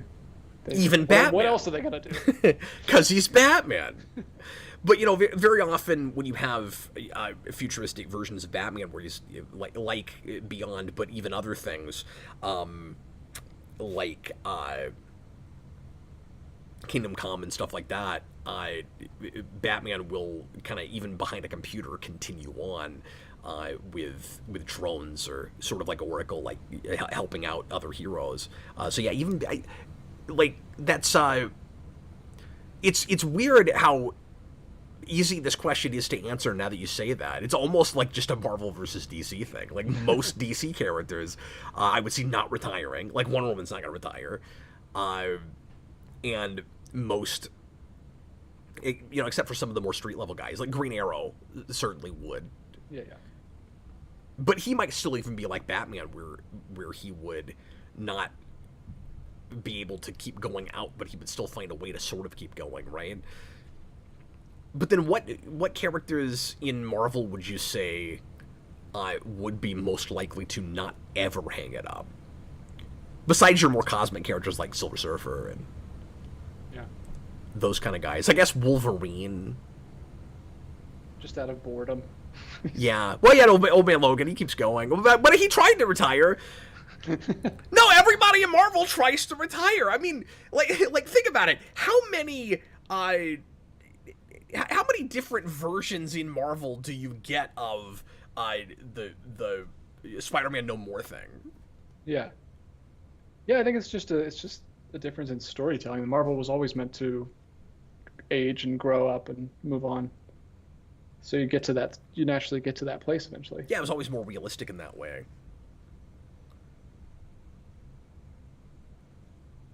Mm-hmm. And I think Power Rangers should retire. Well, nobody's at retirement age yet. Even the oldest ones are only in their 40s. 50s now, but yeah. All right, moving right along. All right. Let me see what is. I'll go back to some of the early questions that came up at the beginning of the stream. Okay, cool. Well, let's knock out a couple of those, and if we don't see any more questions after that, we'll start working toward finishing up here. Well, actually, I have one more. Speaking of superheroes retiring, Nick Fury. Oh, yeah. You'll be seeing that soon. That'll be fun. Yeah. Mutale. Well, and it's really sad in comics because he's not allowed to retire. He becomes a Watcher. Oh, gosh. He becomes the Watcher. That's the worst retirement plan ever. Oh, it's tragic, too, yeah. But he sort of deserves it. Jeez.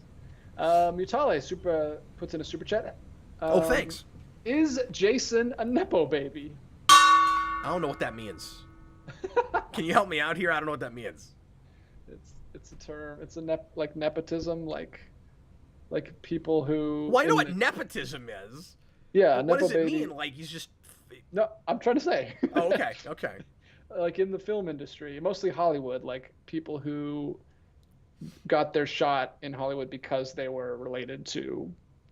Their father was a producer, their father was a director, their mother was an actress, or something like that. Just people who had extra advantages because of who they're related to, Yeah. specifically in entertainment. Oh, okay. I don't know why I've never heard that.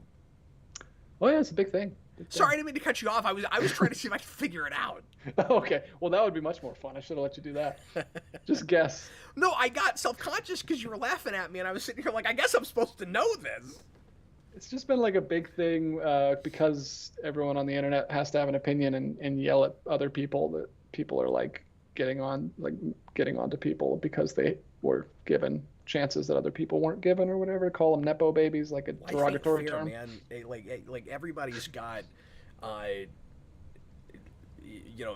their own unique hangups that other people aren't going to have to deal with, and a lot of people, at least, have advantages that other people don't have.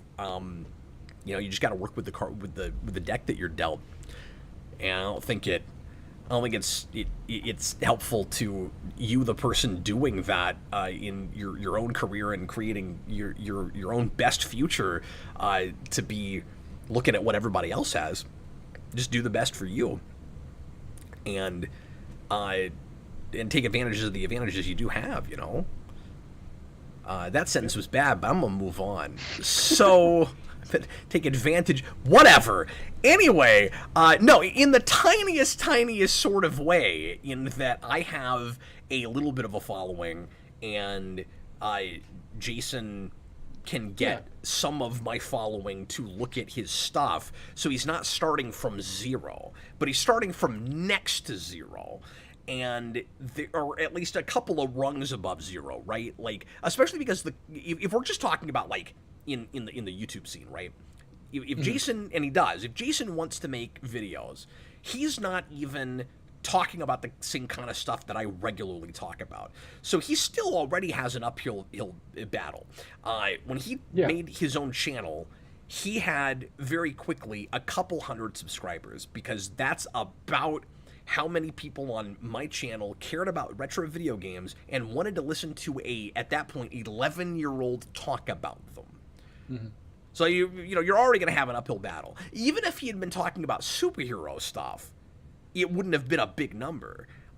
You're 11 years old trying to do reviews or retrospectives or commentary on stuff. You haven't lived a lot of life yet. Not a lot of adults are going to want to listen to you talk about that kind of stuff. I think that so as time has gone on, people on the channel have been accepting Jason more and more as a legitimate, credible co-host, because I think he's getting good at it. And I rarely, if ever these days, get a comment was like, why do you have a kid on your video? They just accept it. And when you look at, and I don't even hardly, I have to kind of remind myself, like, what age he is, and that it's sort of unusual that I'm using my 13-year-old son as a co-host on the channel, because if he was less mature, less well-spoken, didn't have any real insights, people would not want to listen to him, and they would go, oh, you just have him here because he's your kid. If he, I mean, this sounds awful to say about your own kid, but if he wasn't any good at it, he wouldn't be here, or at least he wouldn't be on it as often as he has been. I mean, I would occasionally, when he was littler, let him try it out and stuff, but he wasn't like, regularly on videos. He's been on a lot of new movie reviews this year, so some of our more high-profile,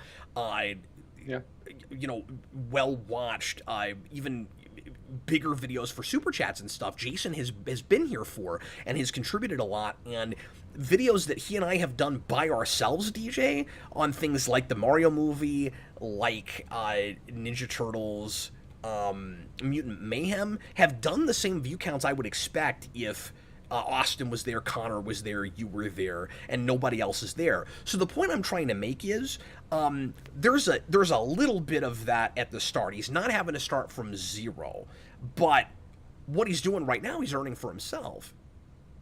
Mm-hmm. I mean, he's got me to let him come on, but he's making a good case for himself. He's working for it, I guess is what I'm trying to say. Yeah, I totally get that. I would say I had a very similar thing where, like, when I first started, I got a couple, like maybe 100 or 200 people that came over from here. But then very quickly, they lost interest in what I was talking about, or like a couple of them maybe still hang around. But it's mostly, it wasn't until I started doing those kind of vlog style in-store Criterion videos that I found my audience. It was. Yeah, so now it's a different audience. Yeah. So yeah, I would say a very, very similar thing, which is great. I like Jason's stuff. I like that he was, especially when he was on a roll there and he was really starting putting out like edited videos. That was fun. I mean, kids, have interest for a little bit and move on. It's not. I'm not saying anything bad about it, but no, that's actually not at all what's going on. So, he is dealing with his channel in seasons. Oh. And he's actually just started posting again today. Oh, perfect. He has a bunch of videos written that he just hasn't edited yet. That's a really smart way to do it. And now, like, it would be probably good if he was occasionally putting more stuff out in the interim, certainly. But so like you're right and you're not right. Like, he will not fully lose interest, but get kind of burnt out on it, and he just doesn't want to do it 52 weeks a year.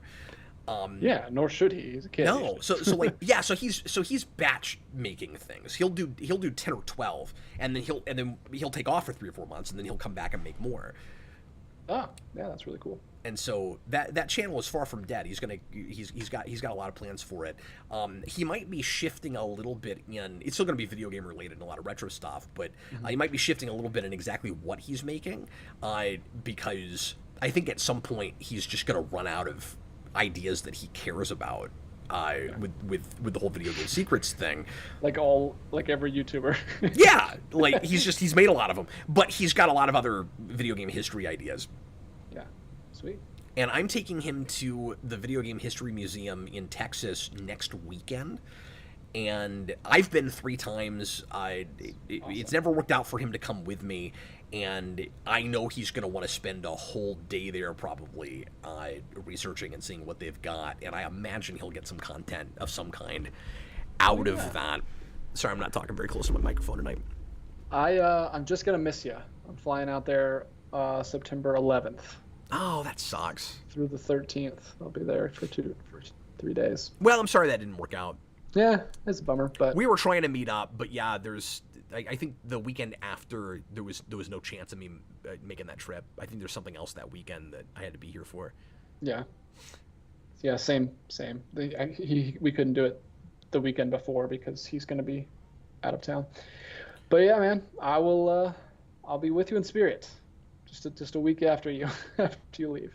Yeah. Well, I hate that didn't work out, but I'm also not going to be there very long. I don't know how much time we would have had, so. Yeah. It would have been rushed anyway. But real quick, let me just tack on that, I mean, you got to kind of treat this differently with each kid and just see how they are and what they latch on to. Like, I've got 5 kids right now, about to have another one in December, and each one I can already tell is very different on this. So, Jason latched on to what I do very hard, in that he likes the research aspect. He likes being on camera now. He's gotten better at talking off the cuff, but he really likes doing scripted stuff. So he has, in his way, followed in my footsteps, but like his style is different. His interests are different.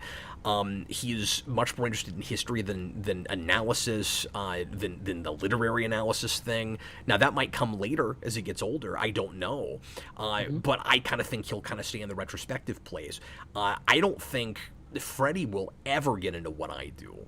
I think he'll want to maybe stream like video games, because he's great at that, and the few times we've done that on the channel, he just loves it. He eats it up. I think he likes having an audience, but he's not going to be doing the same kind of thing. So the point I'm trying to make is, in certain ways, my kids might follow my footsteps, but I have never pushed it on them, and I'm not trying to get them to do exactly what I do. I also don't think that would be necessarily smart for their future. Who knows how long any of this is going to last? It's not like I wouldn't be able to spend the kind of time I do on it if we didn't have, if my wife didn't have her own career, certainly, and I don't mind being open about that whole thing. I like that's a major advantage that I have had, because you don't know if it's going to be stable from month to month, really, unless you're huge, and even then you don't know if it'll last. Yeah. So I guess the point I'm trying to make is when you have kids, I mean, I don't want to speak for everybody, but I feel like a lot of people probably feel this way. You want to give them every advantage that you can, but you also want them to stand on their own 2 feet. So you kind of give them the step stool. Like they don't have to. You don't keep them flat-footed. Like you give them. You give them kind of a little bit of an initial push, especially if they're into the thing you're into. You show them to the right people, like who to go and talk to, and then after that, they got to work for it. And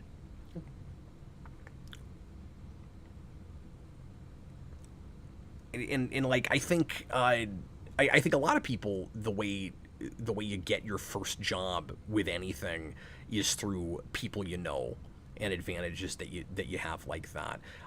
Some people think it's cheating. They'll be like, oh, you shouldn't have gotten that great job. It's because you knew somebody. It's like, well, if I wasn't sociable, likable, personable, that person wouldn't like me, wouldn't talk to me, and wouldn't have thought to hire me. So in that way, I deserved it and worked at. You work at life, right? So like, when people go, it shouldn't be who you know. Yeah, but you also have to work at knowing people. Yeah, that's my biggest flaw. I never network. I never have. You gotta do that. Yeah. I mean, you got a good job, so it's been fine for you not to do that, apparently. But anyway, I spent too long on that. My apologies. No worries. We go to rants now? Oh no! Don't put me on the spot like that. This is not Geeks Not Nerds. Oh, we can do recommends. Okay, I can come up with one. We'll do recommends. I could probably come up with some kind of a rant. I just got my son. Yesterday was my son's birthday. Oh, cool. How old is he now? I got him this Hawkeye that just came out with the bike. Oh wow, it's pretty crazy. And this reminds me, did you ever play Captain America and the Avengers? Yeah. That SNES game. Yep. I used to play that, and it was Hawkeye, it was Vision, it was Captain America. Who was the 4th player? I can't remember. But he rode this bike. I can't think of it. And I remember because all the characters had like a vehicle. Was it? Boy, I feel like it was female. I'm gonna have to look that up because it's driving me nuts. I can't remember. So I used to be Hawkeye. And hilariously, I have played that game with Dan Torrey twice. What? And the first time was at my old house back in 2017. We played that on cartridge. It was that cartridge, and it is not a good port, by the way. Yeah. And then when I went to see him in New Hampshire, what was that? It's Iron Man. Oh, it was Iron Man. Okay. Yeah. For a second, I thought maybe it was like Scarlet Witch or somebody. I think she is maybe in the Spider-Man arcade beat 'em up. Oh, cool. Maybe it's her. Maybe it's not her. I forget. I think there is a female hero in that. Anyway, but I was wrong about the Avengers game. But yeah, and then when I went to see Dan 2 years after that, we found the arcade and we played that. Oh, nice. Yeah, I played that over at Kyle Kobolinski's house when I was about 8 years old, before I moved down to Atlanta, back when I was up in Pennsylvania still. Fun game, but I didn't have it, so I only played it like very minimal. About what we were talking about a second ago, AMC says, most Geeklution co-hosts have had a fair bit of detractors as much as they've been a draw. Almost no one dislikes Jason. And is that people just being nice because he's a kid? Because I want to be that guy. Because I want to think it's not that. You got to be a real low life to just choose to hate on a kid.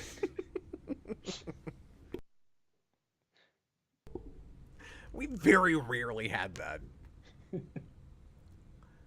Okay, do you see anything else we need to talk about, or should we bid everybody farewell? Yeah, I think we can bid him adieu. I think we've covered all those. Everyone's just talking about that Avengers game now.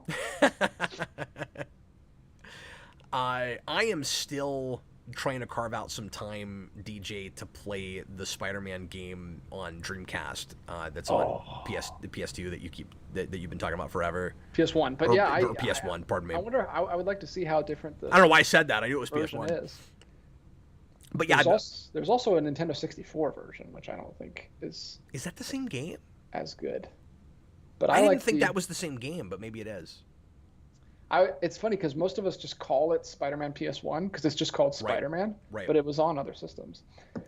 But anyway, I mentioned this before, but I happen to have that on Dreamcast, and DJ brings it up all the time, so I want to do a review of that not too long from now. I'm not going to stream it. I'm just going to play through it, and then talk about it. Might have to play through that again, see if I can dust off my copy and talk about it with you. Yeah. Well, I'll let you know when I start, and then if you're able to get in there, feel free. We won't make it... I don't know. If I don't have very much to say, we'll just do it as a lead-in topic. But I think that could be an hour conversation, potentially. Yeah, it would be interesting to get your perspective on, like what you would have thought of it, or try to put yourself in that age group and see, how much you would have liked it back then. Well, I mean, when you say age group, do you mean like if I was your age then, or just the age I was whatever. Then? Because however old you were. Oh, okay. Yeah, because like I was still playing some stuff at that point, but yeah, like the game industry had kind of passed me by at that point to some degree. Okay. Yeah, I had the same thing. I dropped out for a while and came back later. Yeah, GameCube, early Wii was that for me. Like I played like Twilight Princess and a couple of the early Wii games, and then I dropped off. See, that's about when I came back. Or like two ships passing in the night. Yeah. Well, it's just because we've got like 8 or 9 years apart. Yeah.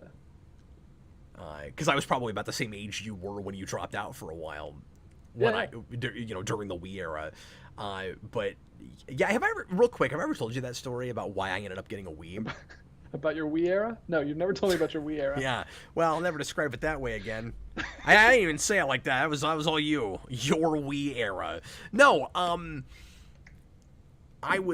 this is so silly and nerdy of me, but when I was working at the mortuary, this was like around 07, I started saving up, and obviously this is before, all the home arcades and Arcade 1-Up and stuff, and I have a lot of those now, but back then, if you wanted an arcade machine, you had to buy, like an actual arcade machine, and I was looking around locally for a Galaga machine, and I found one for I don't know, it was like $400 or $500. It was a decent price.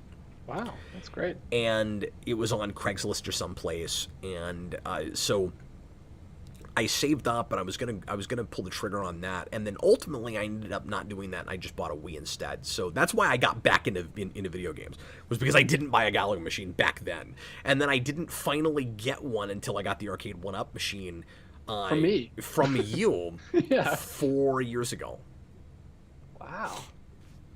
Isn't that wild? That's weird. Crazy world. A lot of smells.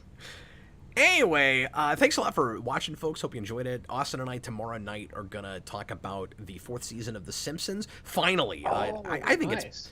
I think it's been maybe 2 years already since the last one. We were blowing through those, and then I had twins, and it was very difficult to watch a whole season of television.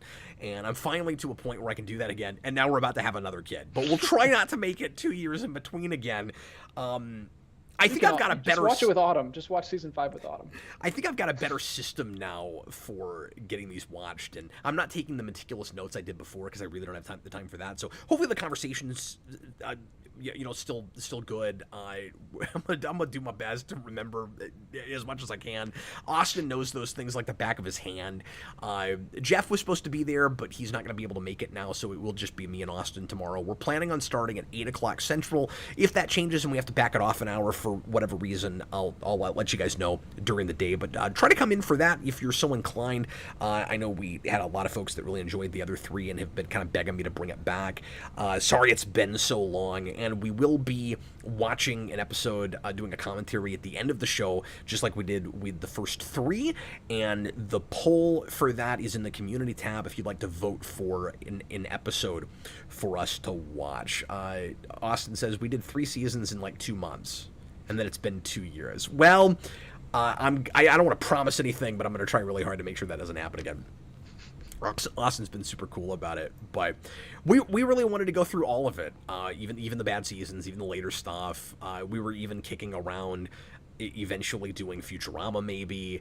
I want to do an episode on or two on video games.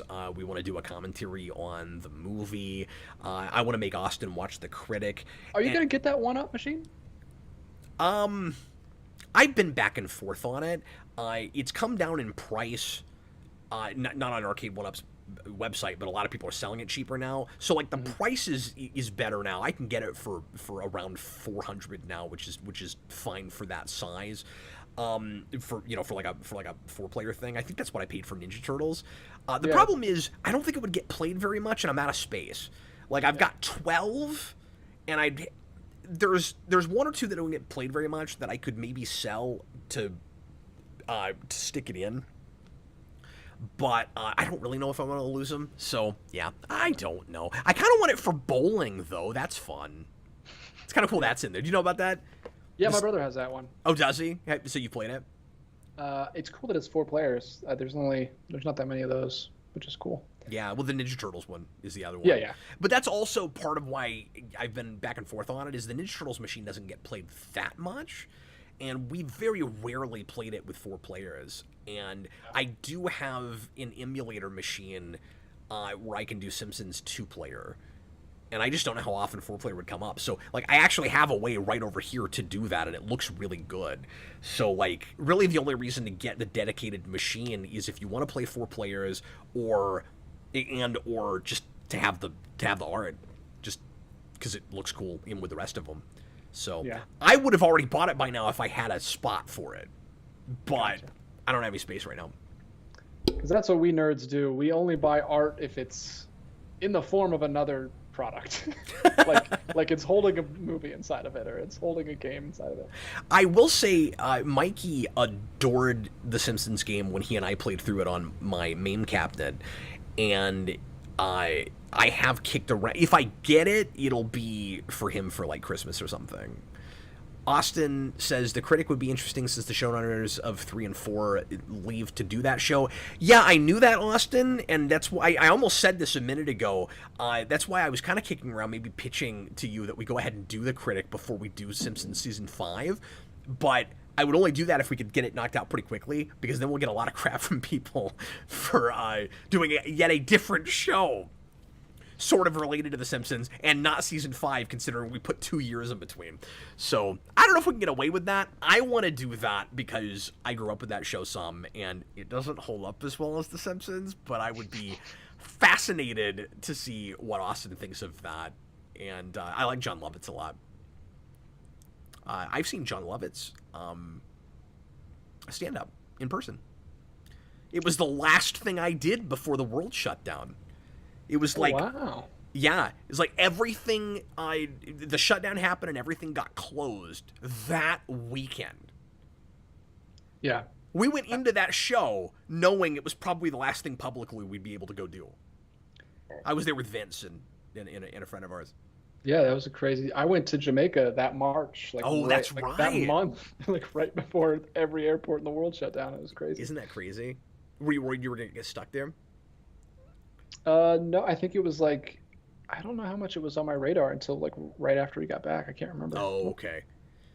Yeah, John Lovitz was like half sick that show, and he spent the whole time like sneezing and blowing his nose and swearing he didn't have the virus. And we were in the front table right in front of him. Like, if he had COVID and he was going to give it to anybody, it would have been me and Vince.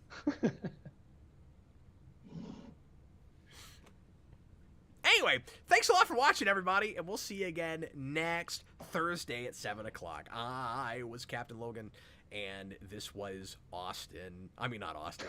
Sorry, we were just talking to Austin. Bye. That was DJ, and now he's leaving. Bye, everybody.